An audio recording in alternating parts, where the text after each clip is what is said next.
Floor test में हिस्सा ले पाएंगे झारखंड के पूर्व मुख्यमंत्री हेमंत सोरेन, पीएमएलए कोर्ट ने दी अनुमति। झारखंड के पूर्व मुख्यमंत्री हेमंत सोरेन को 5 फरवरी को फ्लोर टेस्ट में हिस्सा लेने की अनुमति मिल गई है। फ्लोर टेस्ट 5 फरवरी को सुबह 11 बजे शुरू होगा और हेमंत सोरेन इस प्रक्रिया में भाग लेंगे। बता दें कि जमीन घोटाले में गिरफ्तार किए गए झारखंड मुक्ति मोर्चा के नेता हेमंत सोरेन को 5 और 6 फरवरी को झारखंड विधानसभा में विश्वास मत में भाग लेने की अनुमति दी गई है। रांची की एक विशेष अदालत ने शनिवार को झारखंड के पूर्व मुख्यमंत्री हेमंत सोरेन को अनुमति दी विश्वास मत में भाग लें। मनी लॉन्ड्रिंग मामले में बुधवार को प्रवर्तन निदेशालय द्वारा गिरफ्तार किए गए हेमंत सोरेन ने विशेष पीएमएलए धन शोधन निवारण अधिनियम अदालत के समक्ष एक याचिका दायर की, जिसमें नई चंपई सोरेन सरकार द्वारा मांगे गए विश्वास मत में भाग लेने की अनुमति मांगी गई।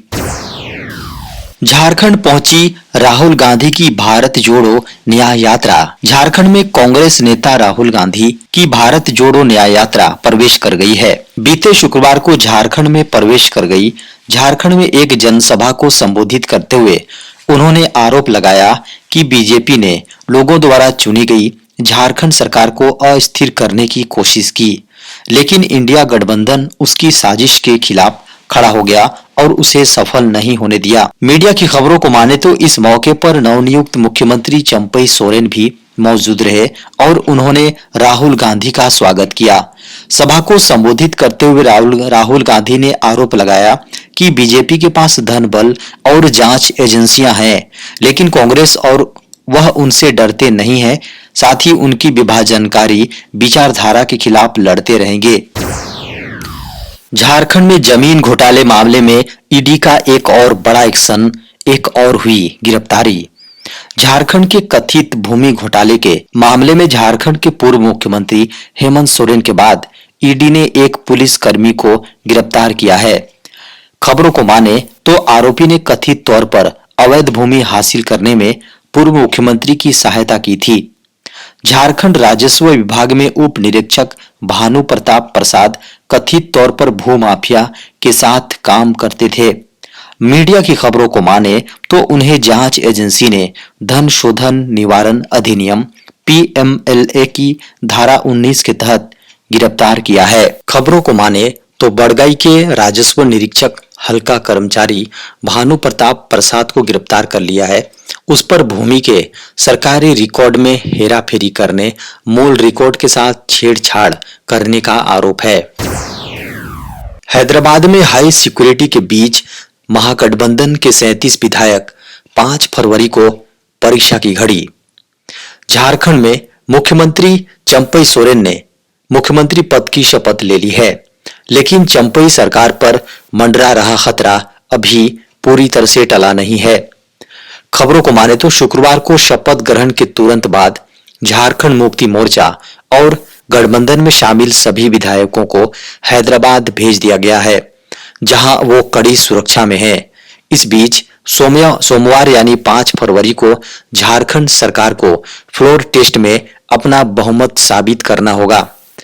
दरअसल विश्वास मत से पहले विधायकों की खरीद फरोख्त की किसी भी तरह की कोशिशों को रोकने के लिए महागठबंधन ने अपने सभी विधायकों को हैदराबाद भेज दिया है।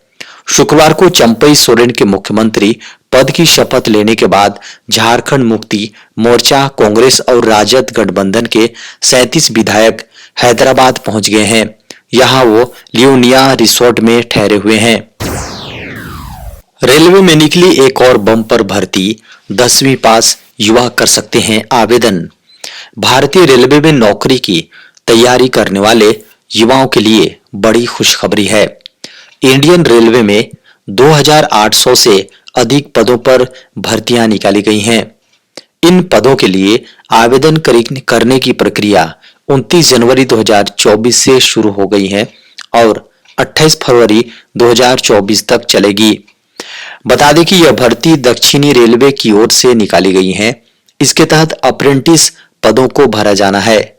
बता दें कि आवेदन करने के लिए आधिकारिक वेबसाइट srindianrailways.gov.in के जरिए ही करना होगा।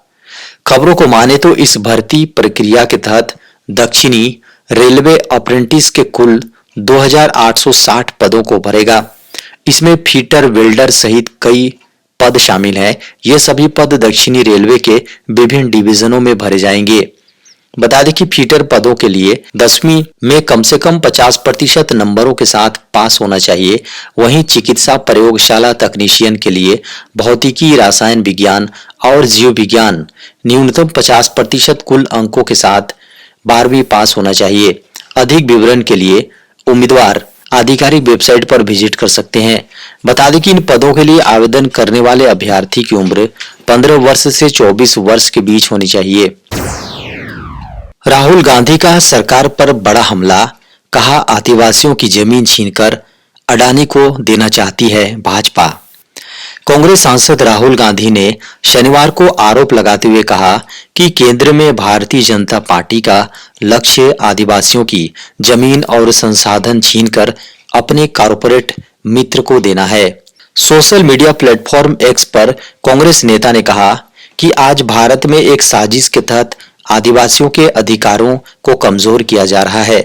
मोदी की शह पर उनके मीडिया मित्र आदिवासियों का खुलेआम अपमान करते हैं और उनके कॉर्पोरेट मित्र उनके संसाधनों को लूटते हैं।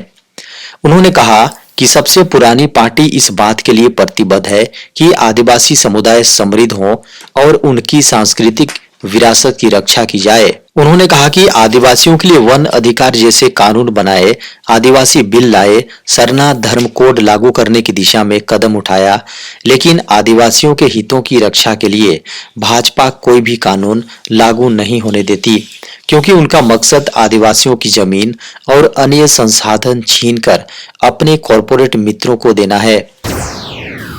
देश में 50 करोड़ महिलाओं को कैंसर से खतरा, रोज जा रही 211 की जान। देश में सर्वाइकल कैंसर में महिलाओं में पाए जाने वाले कैंसर का दूसरा सबसे प्रचलित रूप है।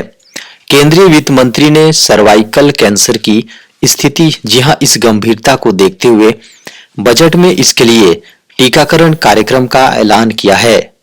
इसके तहत देश में 9 से 14 वर्ष की बच्चियों को सर्वाइकल कैंसर की वैक्सीन दी जाएगी। इस फैसले के बाद खतरे में जी रही महिलाओं में उम्मीद जगी है। हालांकि चिंता की बात यह है कि देश में 15 वर्ष से ऊपर की 50 करोड़ से ज्यादा महिलाओं पर इसका खतरा मंडरा रहा है, जबकि हर साल 77,000 महिलाओं की इस बीमारी से मौत हो रही है। यानी हर दिन लगभग 211 महिलाएं दम तोड़ रही हैं। वैश्विक नजरिए से देखें तो 2020 में पूरी दुनिया में 6,04,000 मामले सामने आए, जबकि 3,42,000 की मौतें हुई हैं। आमतौर पर महिलाओं में 30 वर्ष की उम्र से पहले सर्वाइकल कैंसर के लक्षण सामने नहीं आते हैं। लड़कियों की यौन रूप से सक्रिय होने से पहले ही 9 से 14 वर्ष की उम्र में अगर टीकाकरण हो जाए तो वयस्क होने पर कैंसर होने का जोखिम लगभग कम हो जाता है। सरकार ने चावल की कीमत पर लिया अब तक का सबसे बड़ा फैसला। सरकार ने सभी चावल मिलों और व्यापारियों को चावल स्टॉक घोषित करने का निर्देश दिया है। खाद्य मंत्रालय के पोर्टल पर चावल का स्टॉक घोषित करना होगा। इसके अलावा भारत चावल पर भी बड़ी खबर आई है।